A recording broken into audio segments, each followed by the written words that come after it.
జై శ్రీరామ్.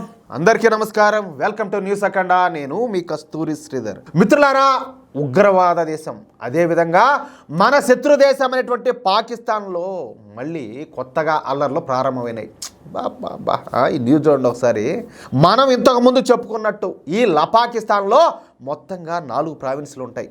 ప్రావిన్సులు అంటే మనం ఇక్కడ రాష్ట్రాలు అంటాం కదా, అక్కడ వాళ్ళు ప్రావిన్సులు అని చెప్పి పిలుస్తారు. ఎందుకంటే వాళ్ళమ్మ సామాన్యులు కాదు కదా, వాళ్ళంతా ఎరైటీ మనుషుల వాళ్ళు. సరే, అవి ఒకటి పాకిస్తాన్లో ఉండేటటువంటి పంజాబ్, రెండోది వచ్చేసి సింధు, మూడోది వచ్చేసి ఖైబర్ పఖ్తూన్ఖ్వా, నాలుగోది వచ్చేసి బెలూచిస్తాన్. అయితే పాకిస్తాన్లో పెత్తనం మొత్తం కూడా ఈ పాకిస్తాన్లో ఉండేటటువంటి ఈ పంజాబ్ రాష్ట్రానికి చెందిన వాళ్ళదే. ఈ పాకిస్తాన్లోని ఆర్మీ అధికారులలో, అదేవిధంగా సైనికుల్లో, ప్రభుత్వ ఉద్యోగస్తుల్లో, పోలీసుల్లో, వ్యాపారుల్లో, పారిశ్రామికవేత్తల్లో, అదేవిధంగా ఉన్నతాధికారుల్లో, ప్రైవేటు సంస్థల్లో పూర్తిగా ఈ పాకిస్తాన్లో ఉండేటటువంటి పంజాబీలదే ఆధిపత్యంగా ఉంటా వస్తుంది. అంతెందుకు, పాకిస్తాన్ జాతీయ నాయకుల్లో 55% మంది ఈ పాకిస్తానీ పంజాబీలే. అర్థమవుతుందా?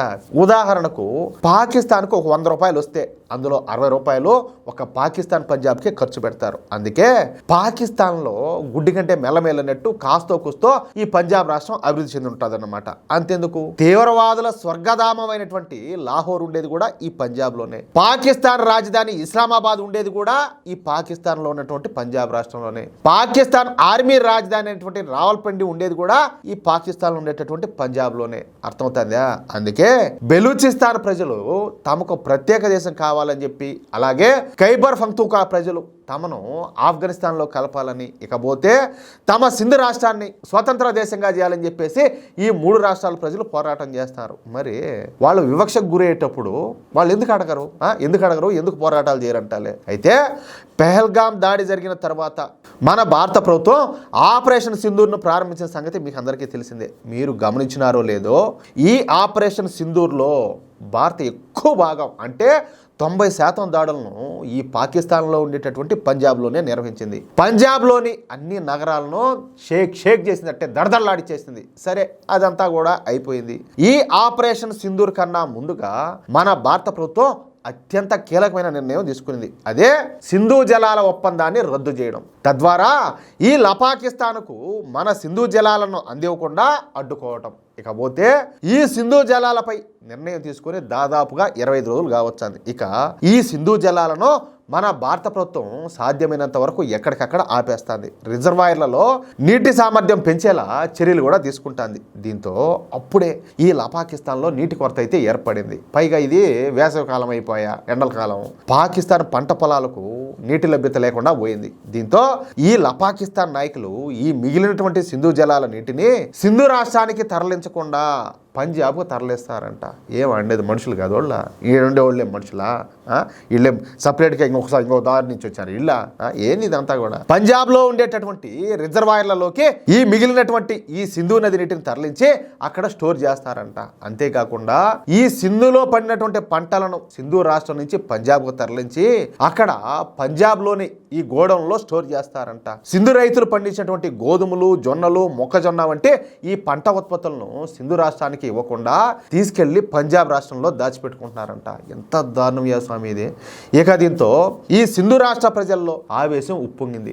సింధు ప్రజల రక్తం అట్లే మరిగిపోయింది. మరగదు ఇంకా కాదులే, బిడ్డలో ఆకలితో అల్లాడిపోతా ఉంటే ఇంకా రక్తం మరగదైతే తాము కష్టపడి పండించినటువంటి పంటలను ఈ పాకిస్తాన్లో ఉండేటటువంటి పంజాబ్ ప్రజలు ఏ విధంగా తీసుకెళ్తారని, అదే విధంగా తమకు రావాల్సిన నీటిని పంజాబ్కు ఎలా తరలిస్తారని చెప్పేసి ఇక పెద్ద ఎత్తున దాడులు చేయడం ప్రారంభించారు. ప్రభుత్వ కార్యాలయాలను ధ్వంసం చేయడం ప్రారంభించారు. ఈ క్రమంలో పోలీసులకు అదేవిధంగా ప్రజలకు మధ్య ఒక పెద్ద యుద్ధమే జరిగింది. ఈ 2 వర్గాలు రోడ్డు మీద పడి పిచ్చ కొట్టుకున్నారంటే. అయితే అంతటితో ఊరుకొని ఆందోళనకారులు నేరుగా సింధు హోమ్ మినిస్టర్ అయినటువంటి జియావుల్ హసన్ లంజార్, తప్పుగా అనుకోకండి, అది నిజమే పేరు, కరెక్టే, జియావుల్ హసన్ లంజార్. ఓడికి ఇంకేం పేరు దొరికినట్లే.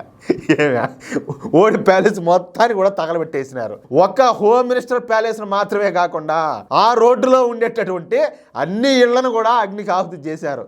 కాదో దానికి ఒకసారి మీనింగ్ చెప్పాలి. ఓడికి ఎవరే నీ పేరుకి అర్థం ఇది వచ్చాదని చెప్పేసి ఒకసారి చెప్పాలి అవకాశం ఉంటే.